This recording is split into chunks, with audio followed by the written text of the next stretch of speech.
চলো, আজকে একটা বাস্তব সত্যি কথা তোমাদের সঙ্গে শেয়ার করি। আমি কাজ করতে করতে যেহেতু এখন ডিউটি থেকে এসছি, এখন বাজে 7:30 রাত।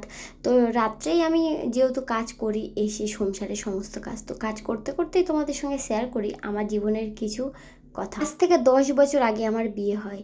আর বিয়ে হয়ে আমার স্বামীর হাত ধরে আমি যখন প্রথম শ্বশুরবাড়ি এসেছিলাম, আমার শ্বশুরমশাই সেই ছোট্ট কুঁড়ে ঘরে উঠতে পারেনি, কাকা শ্বশুরের ঘরে আমাকে উঠতে হয়েছিল।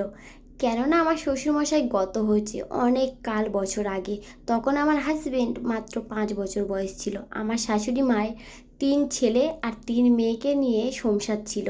যেহেতু 3 মেয়েকে বিয়ে দেওয়া দিতে হয়েছে, ছেলেদেরকে মানুষ করতে হয়েছে, তাই জন্য তিনি বড় পাকা ঘরও করতে পারেনি, আর তেমন কিছু করতে পারেনি। তাদেরকে মানুষ করেছে আর তাদের চলার মতো কিছু সামর্থ্য করেছে, তাই নিয়ে চলতে হয়। তো যেহেতু আমার হাজবেন্ড একটু নিজের পায়ে দাঁড়িয়েছে, তারপরে বিয়ে করেছে, তবুও ভালো করে কোনো কিছু করতে পারেনি লাইফে। যতটুকু করেছে ততটুকু চলে যেত। কিন্তু একটা ছোট্ট অ্যালবাস্টারের ঘর ছিল, সেই ঘরে আমি উঠতে চেয়েছিলাম।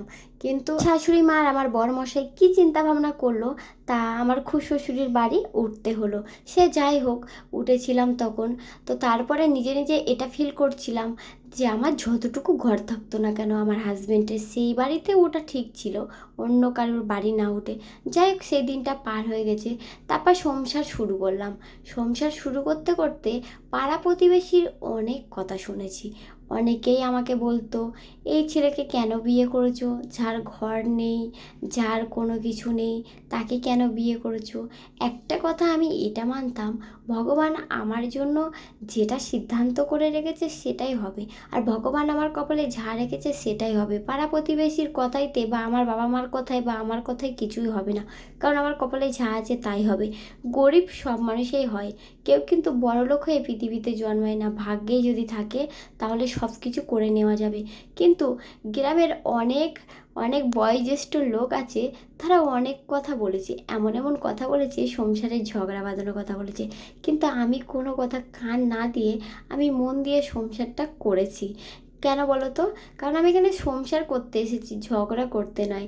কিন্তু এমন এমন পাড়া প্রতিবেশীর এমন এমন অবস্থা, রূপ দেখিয়েছে, যেসব রূপ মনে পড়লে আজকে না নিজেকে বড় অপরাধী মনে হয়। কারণ যখন বলেছিল তখন আমি কেন প্রতিবাদ করিনি। একটা কথা কি, মানুষ সবসময় একরকম থাকে না।